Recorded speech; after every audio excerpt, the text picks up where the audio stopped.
Cards Card 2 is the story of, once again, our hero, Beetle. What I'm guessing is a week after the events of Cards Card 1. This time, Beetle is part of a family. A little boy, perhaps an owner, but a friend, that's for sure. Chased this time, instead of running away, by six factions of divergent evils. The locomotives, the kamikaze, the main tree, the military, and the shark-looking cars. And do not forget the bullies and the beasts.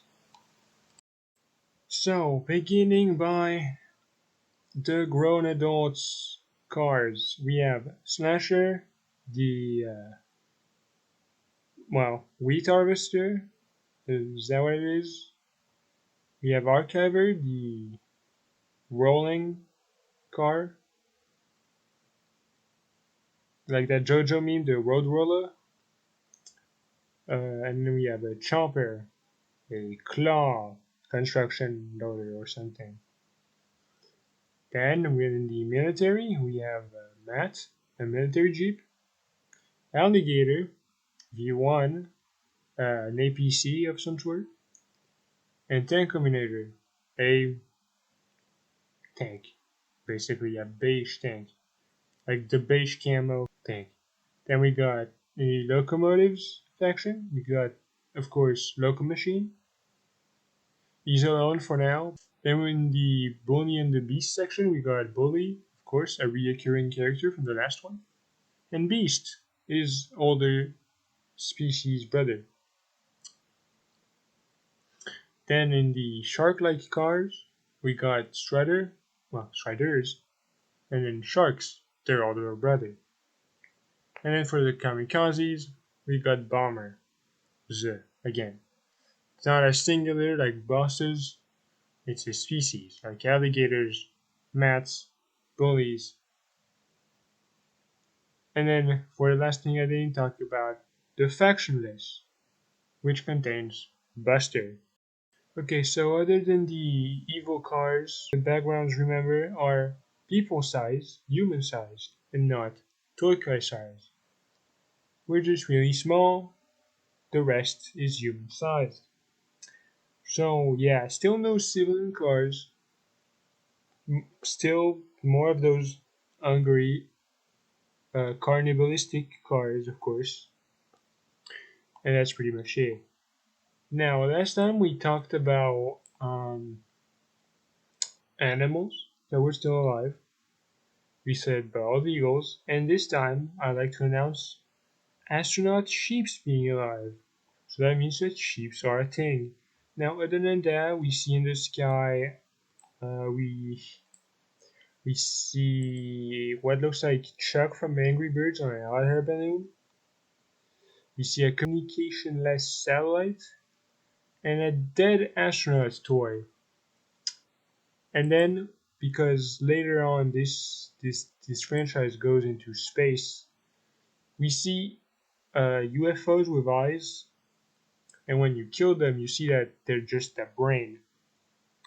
Which I guess, if Beetle is just a brain in a car chassis, that's like some connections, but it ain't. So I guess it's just the anatomy of those green UFOs.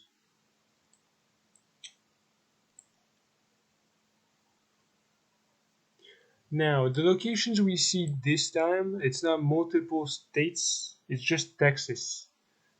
Uh,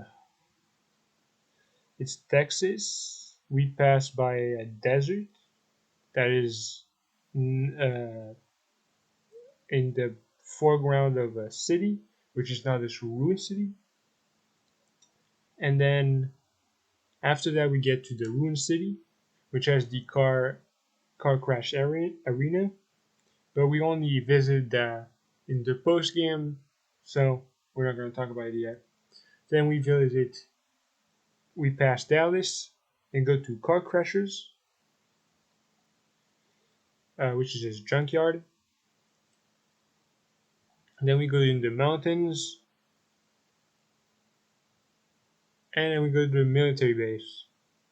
Once we've done that, we Beetle goes all the way back to the starting point. I'm guessing where the boy he now lives with, or yeah, lives. And of course, Beetle goes to whip to whip Tank Community's treads again for a second time in the car crash arena.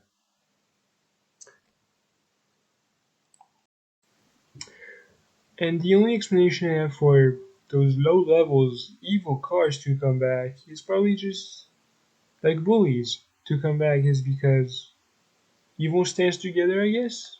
And maybe like Striders and stuff, they just live in those places. Or maybe pass by. Again, it's weird that they get metal to the plot. I get it's a game, it needs enemies, but it's just my own explanation. So I feel like the plot for CEC2 is way more loosey goosey. So I'm gonna give my interpretation of it, and you can do what you will with that. Maybe it's too far fetched. I mean, it will definitely be different than the first. Remember, the first is all about just running away. There's no plot, there's no location to be held, it's just running away, and then the last level you get revenge on the bullies in Mexico.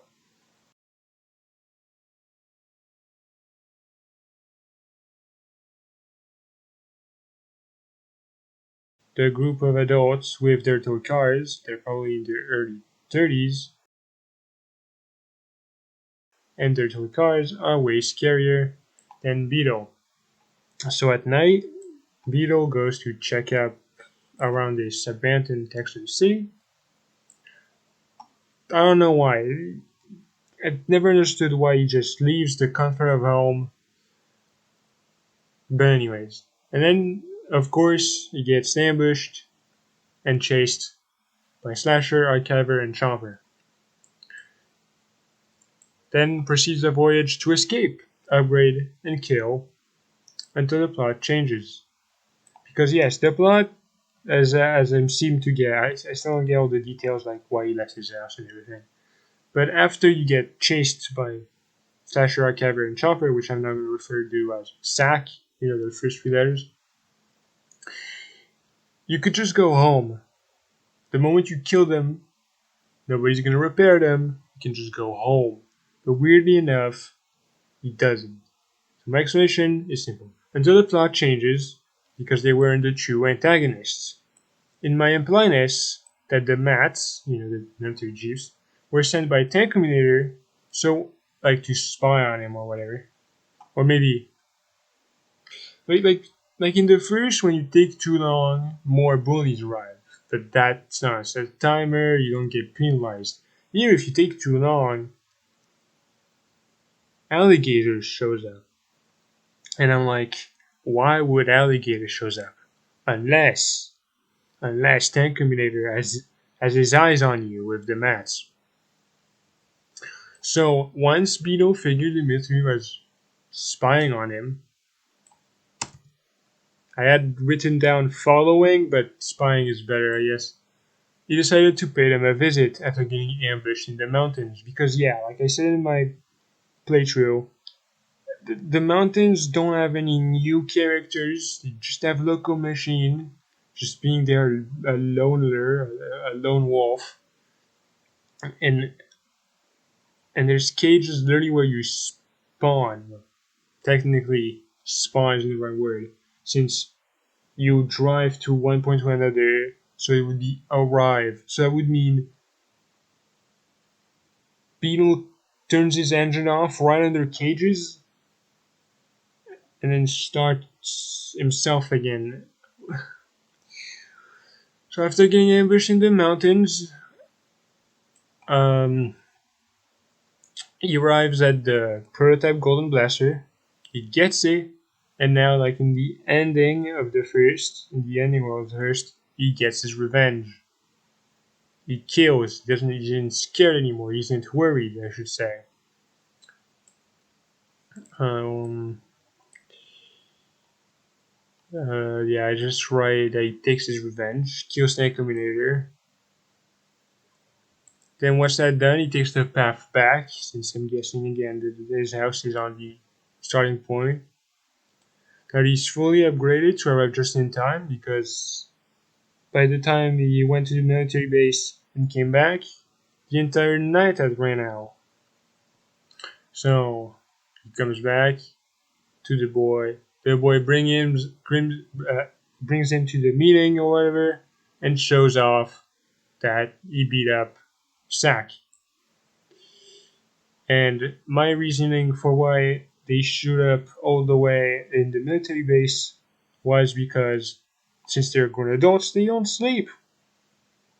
So I'm guessing anytime you killed Sack, they showed back up. They went like the destroyed sack of corpses slowly rolled over to their mechanic, like, to their houses maybe, as long as they have a mechanic shop. It's toy cars after all. And they just repaired them. And then Sack made their path all the way back to the military base. And I feel like this has merit because when you go back to the ruined city, which we know the car crash arena is around that place, at least between the junkyard, the ruined city, they show up again.